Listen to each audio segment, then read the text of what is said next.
And silence fell over the crowd. Wow. It was all happy, and AC/DC would be really disappointed right now. Or happy, be like, yeah, see what happens when you stop playing our music? How's everybody doing? It is the afternoon. I am Jensen's clone. He is sleeping upstairs right now. What? Do I want another mic? A cold one. A cold one. Hello? Hello? Is it me here? Oh, where do you go there? That says a lot about you. Where do you go? Is there anybody in there? Do you go Adele or do you go Lionel Richie? Pink Floyd. Is it me you're looking for?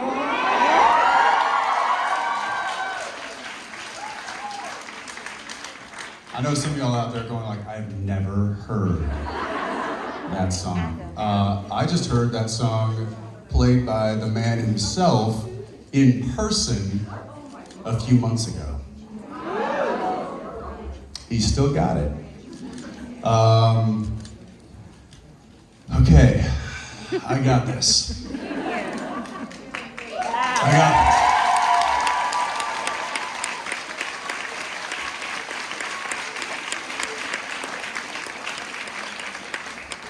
The hair has fallen, but the spirits are up.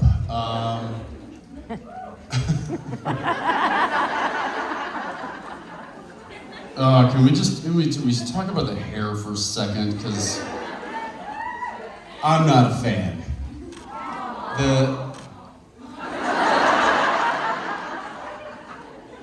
I miss the Dean hair. I just gotta say.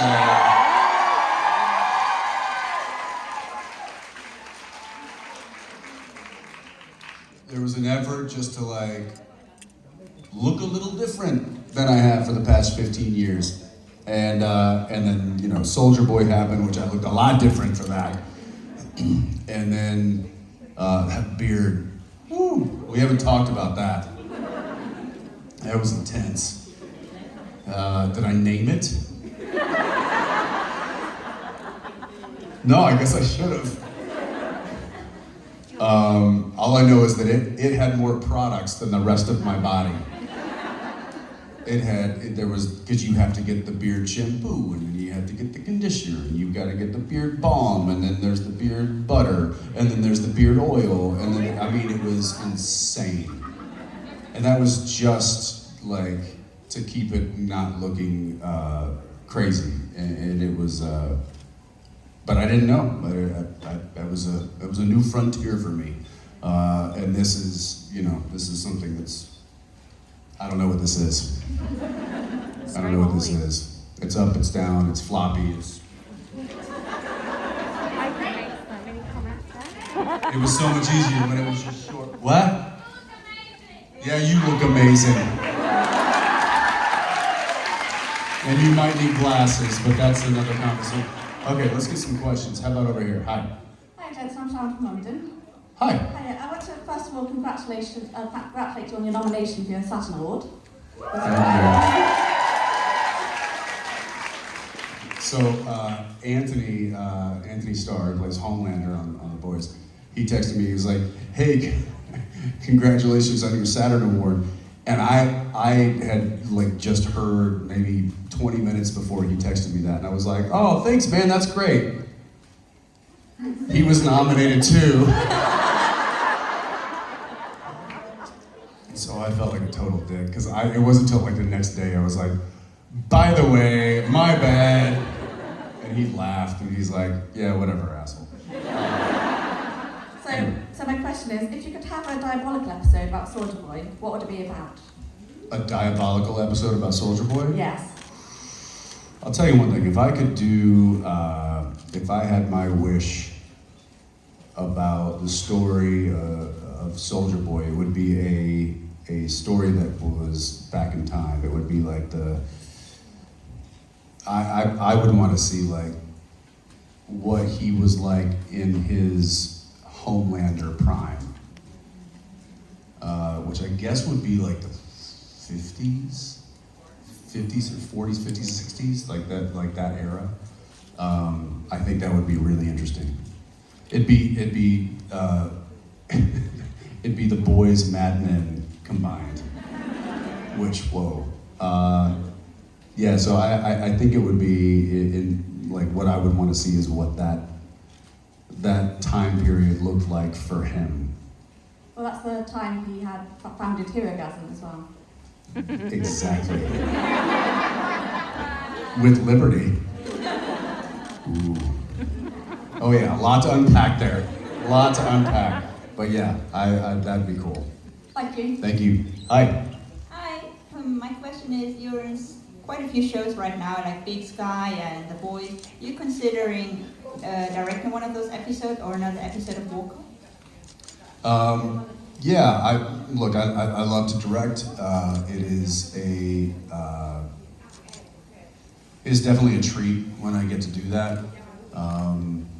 But there's a lot of work in front of the camera that I'm doing right now, and that doesn't allow me to have the time. Directing takes a lot of time.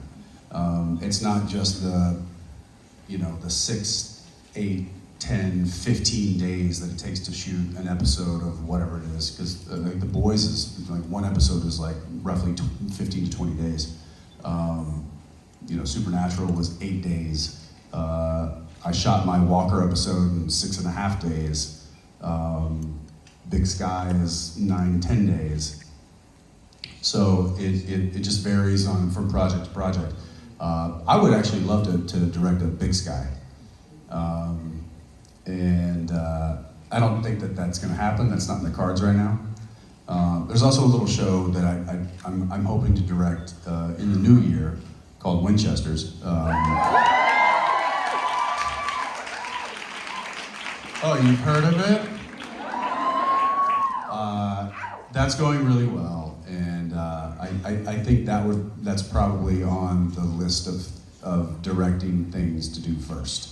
I'm hoping I get to do that if we get picked up for our, they don't like to order whole seasons until a show is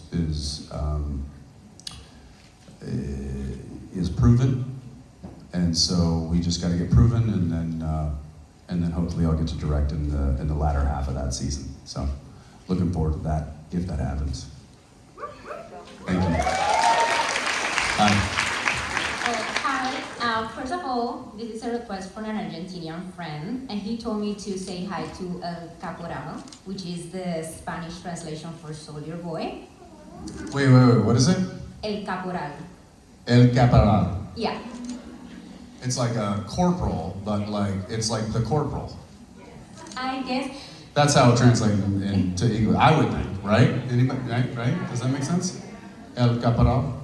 El Caporal. It's a good thing that I do not do like translations for TV Me and neither. film, because I Clearly. wouldn't have to do that. So in the past you said that, for example, Supernatural for you is like a long story. You don't actually see like season 1, 2, etc. So in that line of thought, for you, what's the most significant part or the most significant overall of Dean's character arc, for the entire story from season 1 to season 15? I think I'm not sure that you can pinpoint like a season or a specific story that would. But like the progress, something that changed. Right. Yeah. But I'm saying that what I'm about to tell you, I don't think is in a specific season or in a specific storyline. But the progress that I enjoyed the most was him becoming the man that he needed to be, and not the man that he thought his father wanted him to be.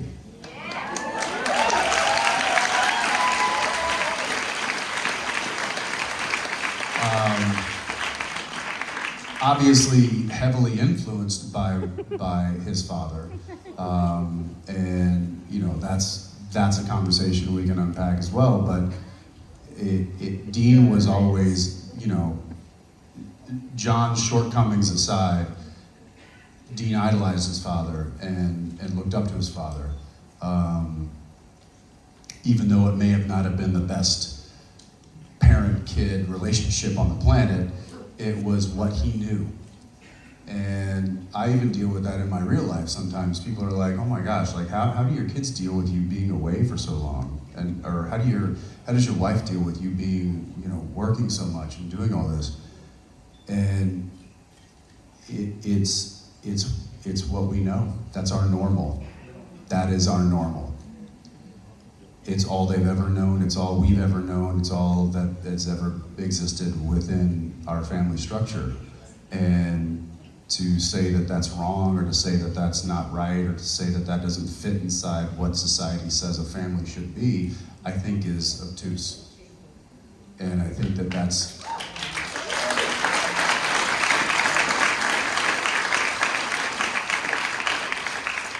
I think we all have our normal, and that is unique to us. And Dean's normal was having his dad leave him in a motel room with his younger brother looking after him and saying, listen, I'm gonna go kill some sons of bitches. I need you to look after your little brother. And he said, yes, sir. And he was a soldier from the get-go.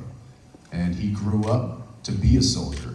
But then I think, and this is the story that I loved about Dean, is that he went from being a soldier to a general.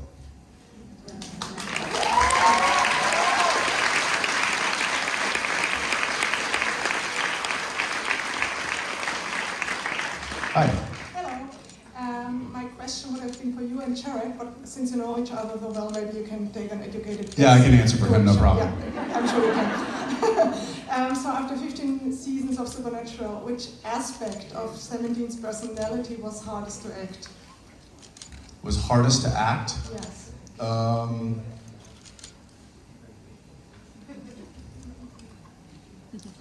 For Dean, I would, I don't know. I'm just gonna go with my first impulse reaction.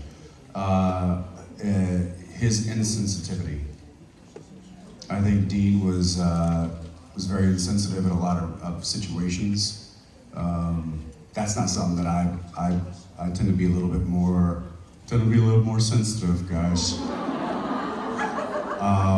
That's not true. Screw you. See, that's my Dean coming out. It wasn't necessarily hard to act, but I would just say it was probably against grain to act. Does that make sense? Does that translate against grain? You know what I mean? It's just kind of, it was a little, not so easy. And that's one. I'm sure there were many things. I mean, dealing with a father in the way that he dealt with, dealing with his mother, having that conversation with Mary when he really confronted her. That's not something that Jensen's ever had to deal with.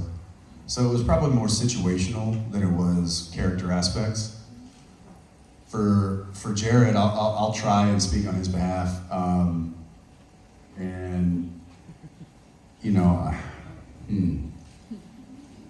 He'd probably have a lot of things to say here. I would say probably dealing with an older brother that was shorter than him.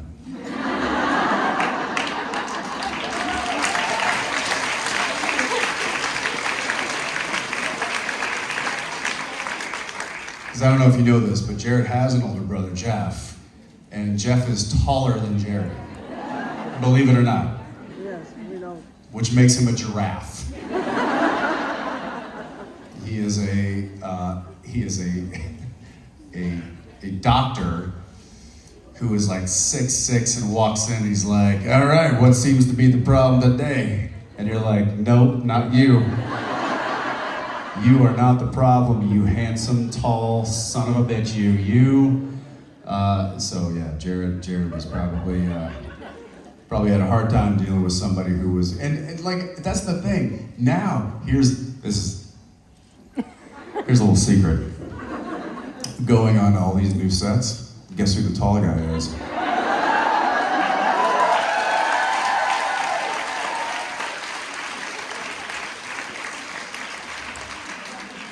They're all like, oh, I didn't expect you to be so tall.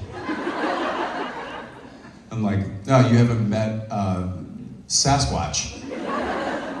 Anyway, thank you for your question. Hi. Hi. So you have a lot of projects going on currently. Is there any personal projects that you want to do? Because Misha, like, he filmed Road Food, and he always wanted to do kind of like a political kind of driven show where he goes around and talks to the people, even though, you know, food kind of brings people together. And then he made his poetry book, which was more for his own release of to personalize things. Do you have any projects you would like that is specifically for you? Like anything that you want to accomplish? It doesn't have to be for work or anytime soon, but anything that you have in mind of that you always wanted to accomplish? Yeah, I want to sit down. You are? But I imagine... But I mean like really sit down. But here's the problem. I'll sit down for a minute and I'll be like, nope. I understand that. I understand Misha's response to that, and that I think that's amazing. And I've had time to like kind of internalize and think about like what it is I'm doing, because I have been spending a lot of time on the move and doing a lot of different projects, and my time is spent spread out quite a bit. And I do have these moments of reflection of going, I wish I didn't have to do this, or I wish I had more time to do this, or I wish I could compartmentalize A, B, and C, and I don't do that. I often sit back and go, man, I really love this. I really enjoy doing what I do. I wish I could clone myself and be in multiple places at multiple times. Obviously, that's not the case. So I just have to really be smart as to where I put my energy, where I spend my time,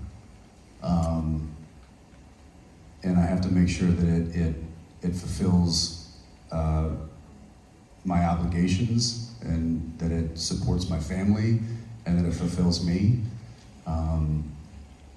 So no, there's nothing on the horizon that I'm like, man, if I could just get to do a road show, or if I could just get to do, a sailing trip, or if I could just get. No, I'm looking at right here, right now, what's in front of me. I'm more of a like roll with the punches, take it day by day kind of person, which is why I said earlier, I was like, I wake up and I'm like, where do I need to be? What am I doing? And how do I do it? But here's the thing, if I'm not enjoying it, then I start to steer away from that. So what I've steered into is clearly stuff like this, clearly work, and I mean, look, I FaceTime with my kids constantly. Like I'm constantly either in their face or I'm with them. I got to spend a lot of good time with them over COVID. That was it was obviously a curse for society, but it was a blessing for me emotionally. And now I was like, okay, we got that reprieve, we got that little like respite of time to spend with each other. Now daddy's got to go to work, because that's for me. And much like Dean, I am a soldier and a general who needs to be working. I keep my head down and I work, and that fulfills me. It truly does. It really does. I love it.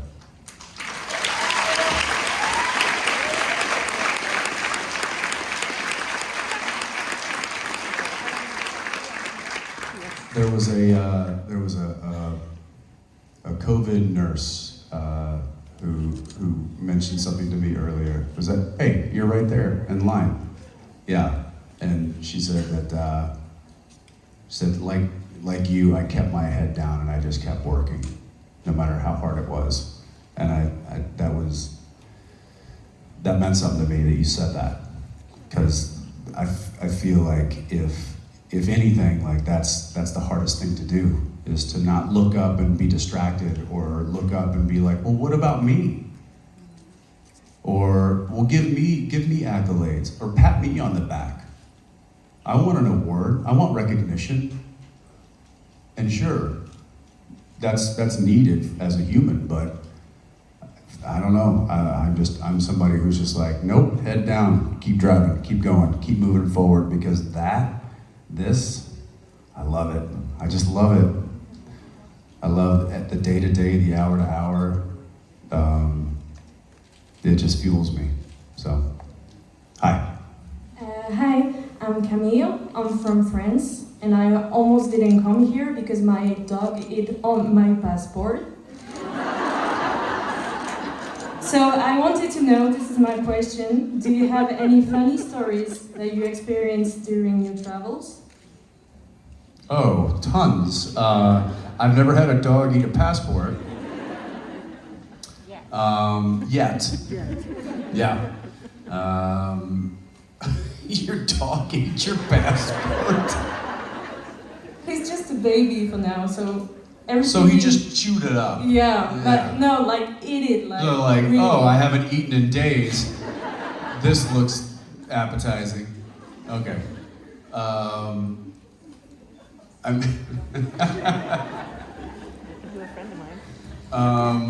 yeah, I'll give you a story that just happened on the way here. Oh, perfect. It's a little scary and I'm a little concerned. I wish I knew what the outcome was, but I don't. So, I'm in New Mexico, shooting last night, 2 nights, I don't know what day it is. I was shooting before my flight. I got home at 2 o'clock. I hadn't packed anything. Daniela clearly was like, "You packed nothing." Clearly I didn't. And I got to bed about 3 o'clock. I woke up a few hours later, and I was gonna take the car. I had messed up. Somebody messed up with the car service or whatever. So anyway, I hopped in my car and I drove to the airport in New Mexico. As I'm cruising down the highway, this is at like 9 in the morning. So on a Friday morning, so the highways are pretty busy. I mean, like people going to work, people are driving, like it's a daytime. I'm cruising down the highway.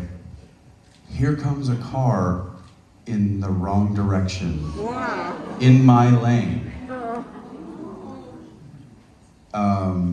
And I'm cruising at 75 miles an hour. I don't know what that relates to kilometers wise, but you can imagine. I'm on the highway, going fast, 4-lane highway, and here comes this car coming right at me, and I'm like, what? Is this happening? So luckily I was able to like quickly change lanes, and as I get closer, I just lay on the horn. I'm like, and it's just an old man like this. Just gripping the steering wheel, like just driving down the freeway in the wrong direction. And at that point I was like, what do I do? And so I called 911, and I was like, some guy's driving down the direction on driving, northbound on the southbound lane on 25, and they're like, we know, we've got plenty of calls. I'm like, okay, but like instinctually, I was like, I wanted to like do a full like 180 and like go chase him down and like jump out of the window and like grab the wheel and start doing it. Like in my mind, I was like, that's what I'm gonna do. I'm Tom Cruise. What are we talking about here? And then I realized, oh no, that's the movies. And then I just continued on to the airport. But in my mind, it was like, what happened? Oh my God, what happened? Was somebody looking at their cell phone and didn't look up to see a car coming right at them? So I don't know. I've checked the news. I haven't seen anything. Hopefully he made it safe. But that was just this morning. Yesterday morning. All right, semantics. Okay.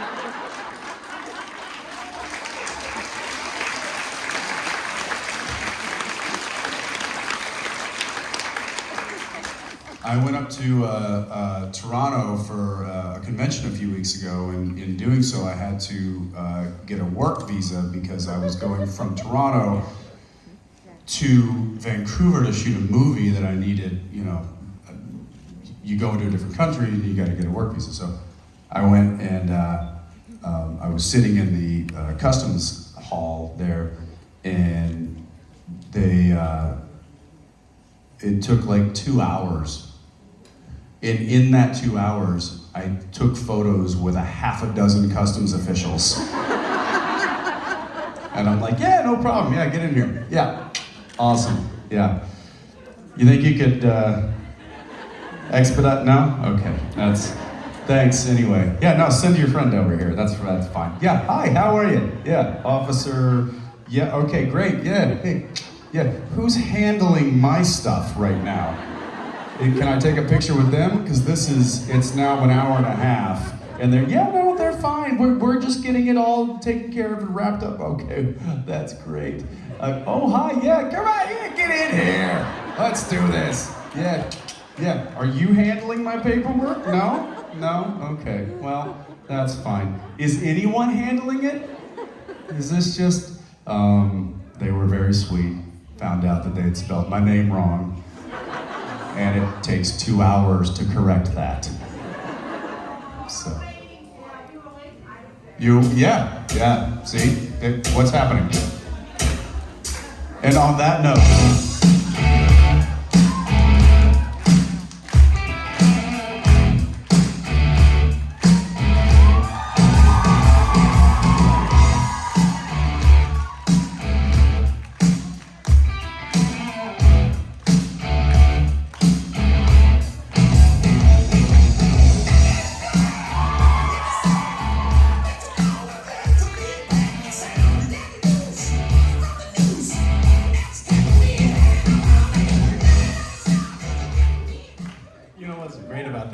is you put on the glasses, started acting like an idiot, and immediately all of the cameras go up. and you looked amazing. Thank you. Yeah. I guess that's my time. Guys, I apologize. I'm leaving you with Misha. They're gonna leave with you, don't worry. How did it go? Are these mine? No, they're not yours. You know what's great about I these think sunglasses? these are mine. What's great about these sunglasses is You haven't worn them all day, but they've been on your body? I have worn them. We've been fighting about these glasses all day. I'm like, take them off your shirt. And he's like, no. You look like a douchebag with those sunglasses. Well, it's not the sunglasses that make you look like it. But anyway, that's... And I'm like, oh, Mr. Pockets. You can put sunglasses anywhere. It's not fair. What am I gonna do? Leave them in the green room like the rest of us. You're gonna steal them. I don't trust you. They're mine. You have already stole them. So? How's it going? It's going really well. I got a little long-winded in my responses. Yeah. I apologize. Yeah. I didn't have Jared here to act like a doofus and keep the ball moving. I'm here now. That's why you're here. By the way, Jared did send a lovely message, and he said, I think there was an expletive. Yeah. Fuck y'all. Yeah, that was it referring to us. And then, but tell the fans I love them. That was the gist of the message. No, not really. Yeah. Yeah. He just sent a photo of himself floating in his pool, which is apparently what he's doing this weekend. Mm-hmm. Yeah. Turns out he didn't have any obligations whatsoever, which is weird. Turns out when you're the executive producer of your own show, you get to decide when you work. Yeah. Weird. Yeah. Anyway, but don't worry about that. I'm sure it's been no inconvenience to you. Let's try to destroy him this weekend. Well, shall we? I think we just did.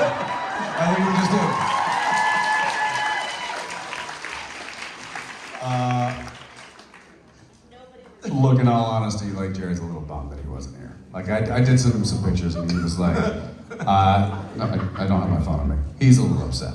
He's a little upset, a little bummed. But we're here.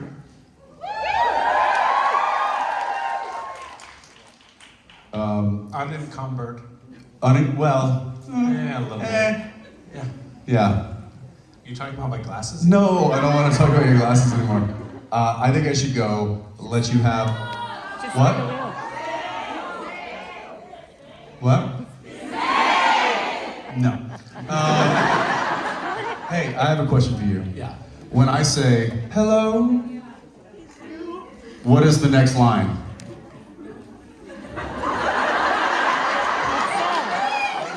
This is on you. No, don't. Krista! Don't help him. Don't help him. You got 3 choices. Shut up. Yeah. You were saying? Hello.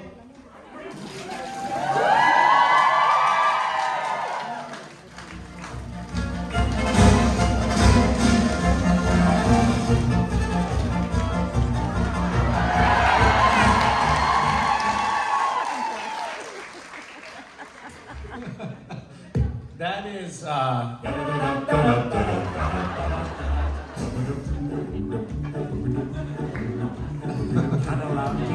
all of the talents that a person has to have, dance, sing, surprise, This is my best. this is where we shine. What kind of apple juice is that? The world's tiniest apple juice. Yeah, no, I think it's a good old-fashioned grade A apple juice. Salute.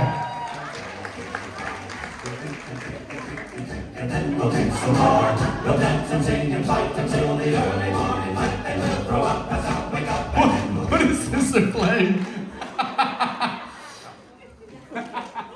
Have fun, buddy. Goodbye and good luck. Okay, hey guys, thank you. I'll leave you with this. Knock, knock.